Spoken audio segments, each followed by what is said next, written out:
From Wish TV and the All Indiana Podcast Network, this is the News 8 Daily 8 Podcast, a Wish TV News 8 update. Hi, this is Hannah Mordeau, and this is your News 8 Daily for Wednesday, July 16th. We're starting out really hot and humid again today in the mid-70s. Gonna get up to some higher temps. We do have some showers and storm possibilities out there this morning. Just kind of one of those rinse and repeat days, though, where the warm weather could mean chances for storms. Caitlin Clark may be hurt again, and her potential injury could impact all of the WNBA All-Star weekend here in Indianapolis. Looks like she's in pain after that pass. Late in last night's game against the Connecticut Sun, Clark grabbed the inside of her right leg and headed to the bench. She was visibly upset. She eventually then sat down and put a towel over her head, hiding her face.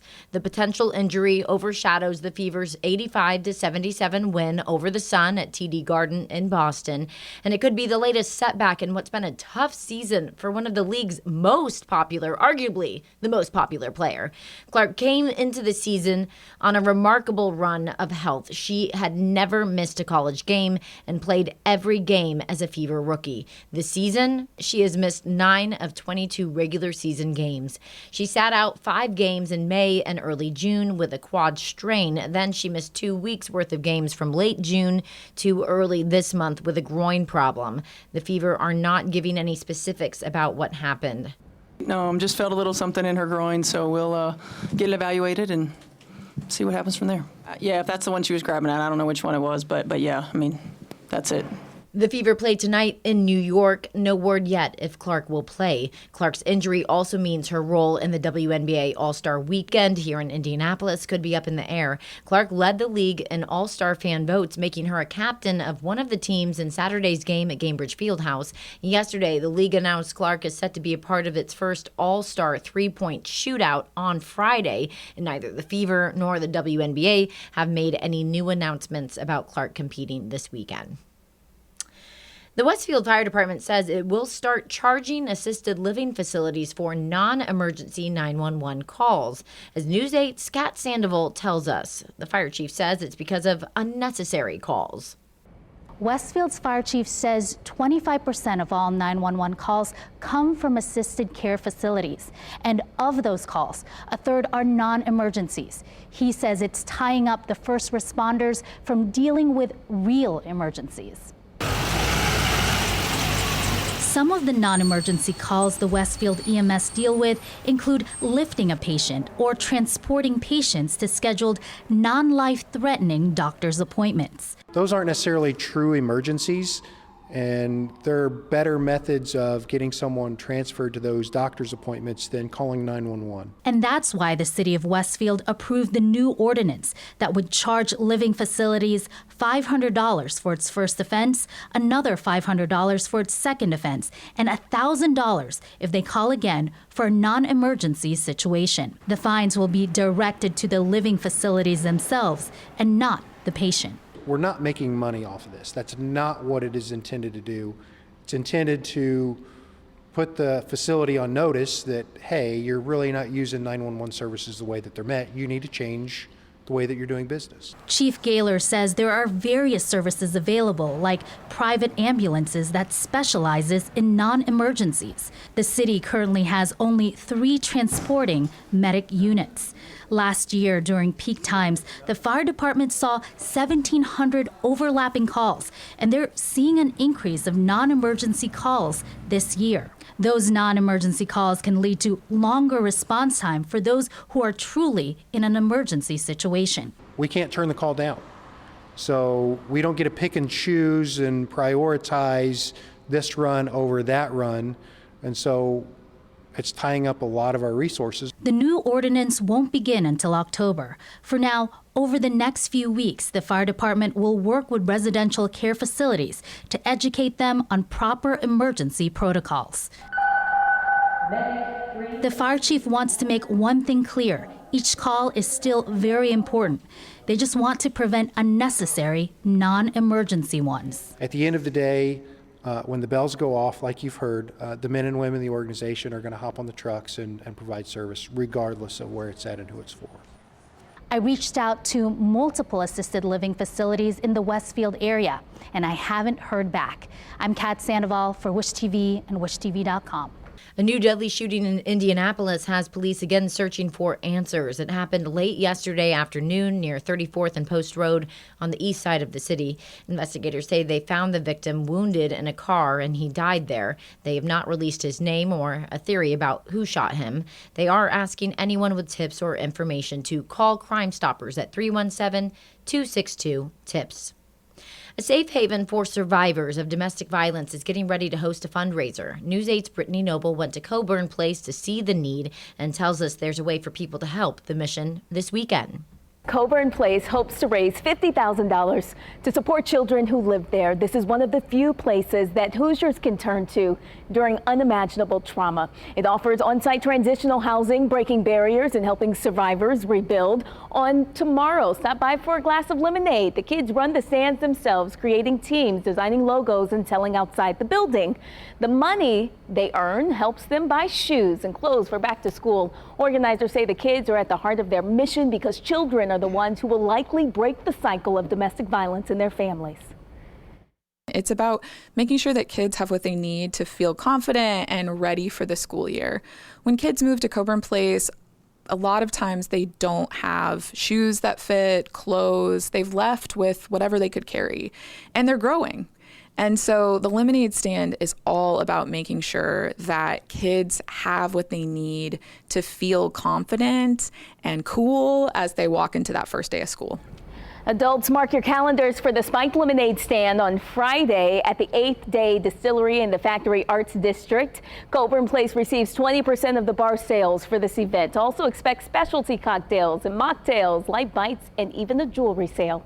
If you cannot attend the event this week, but you still want to help financially, you can go to our website to find out how you can donate and have a virtual cup of lemonade. The details are on our website, WishTV.com. I'm Brittany Noble for Wish TV and WishTV.com. President Trump is one vote closer to canceling $9 billion in spending that Congress had previously approved. The Senate narrowly passed the measure on a procedural vote last night, and a final vote in the chamber could happen as soon as today. The bill would then go back to the House for another vote before going to the president's desk ahead of a Friday deadline. Trump is looking to claw back funding in several areas, including public broadcasting and some foreign aid programs. The president also says he's urging Texas Republicans to redraw the state's congressional maps to create more House seats for the GOP. The directive signals part of a strategy to help Republicans avoid a repeat of Trump's first term, where Democrats won control of the House 2 years into his presidency. The Texas legislature is set to begin a special session next week where it will consider new congressional maps. The district maps are typically only changed after the census is taken each decade.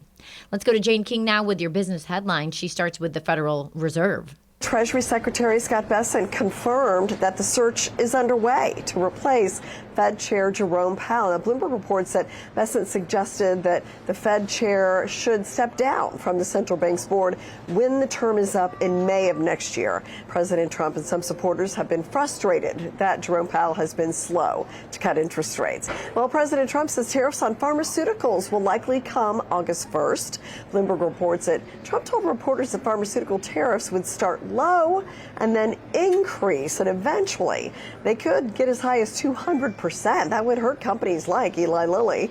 Now, many U.S. drug companies make the pharmaceuticals in Ireland where it's cheaper.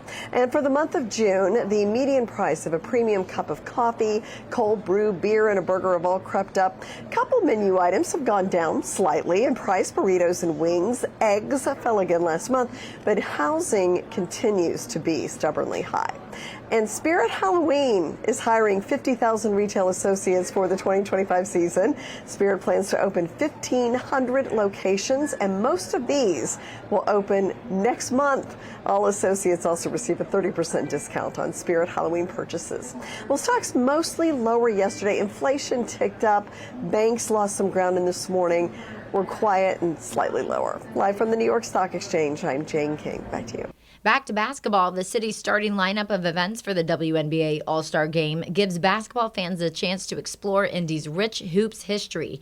News 8's Raina Revel shows us how the city is turning All-Star Weekend into a basketball lover's dream. Indy does basketball better than anywhere else, and so to come down, shoot a hoop on Monument Circle, you can't do that every day. The kids dribbling down from the American Legion Mall, seeing that I think will be fantastic, and then just celebrating how great our downtown is for these major events. Whether you're here for the game, the glam, or the grassroots, there's no shortage of ways to get in on the WNBA action. Indianapolis has created a full lineup for fans to experience basketball beyond the arena. The host committee is providing a lot of fun for fans. You can come downtown. There's photo ops. We're going to have DJs playing in all the hotspot locations, as well as local performers. There will also be the Hoops and Highlights Trail, a self-guided tour celebrating Indy's legacy as the basketball capital of the nation. Stops include iconic photo ops, women-led panel discussions, and even a sneaker art showcase. We have a wonderful women's fan base here for basketball, but people are coming from all over the world to see the best stars in the WNBA play here. We want them to be sure that they can pick up a basketball and shoot some baskets themselves, so they can come to the plaza here by the field house, or they can come to Monument Circle and take a shot and become an all-star themselves. From local artists capturing the power of the women's game to small businesses hosting fan pop-ups and giveaways, All-Star Weekend is also a boost for tourism and community pride. Well, you have to go to the convention center to go to WNBA Live. There's going to be great fan experiences there, both on Friday and Saturday, all day. And then also, I think a don't miss is the Fever Fest, which is happening out at Everwise. It's going to be a mix of comedy and music entertainment, and that's on Saturday late afternoon. There's multiple organizations behind the scenes making sure this weekend is one to remember. We have about 1,500 volunteers that are going to be actually working all around downtown, making the fan experience really seamless and really fun. So thank a volunteer if you see them, and I think that's really the only way that we can make these events run. So we're really lucky that we have enough people that want to volunteer their time. I'm Raina Revel for Wish TV and WishTV.com. IU alum Kyle Schwarber is the toast of baseball this morning. He's the All-Star MVP, even though he went 0 for 2 during last night's game. His heroics came after the last inning. For the first time ever, the Midsummer Classic broke a tie with a swing-off, a mini home run derby of sorts featuring 6 players. Schwarber essentially won it all on his own, clouding 3 home runs on the 3 swings to launch the National League to a 4-3 swing-off victory. You call this humidity? Feel like we're in Southern California. It's probably hotter in California than it is here. Well, yesterday wasn't hot either.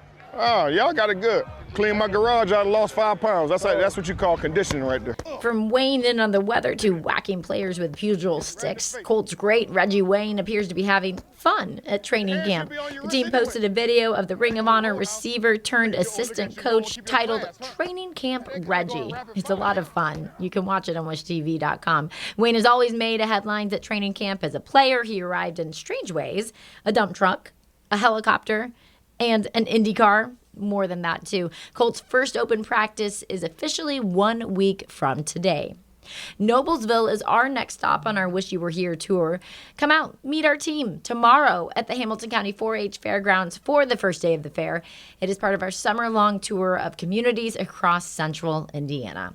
This has been your News 8 Daily from Wish TV. I'm Hannah Mordeau. Watch us on Wish TV and WishTV.com.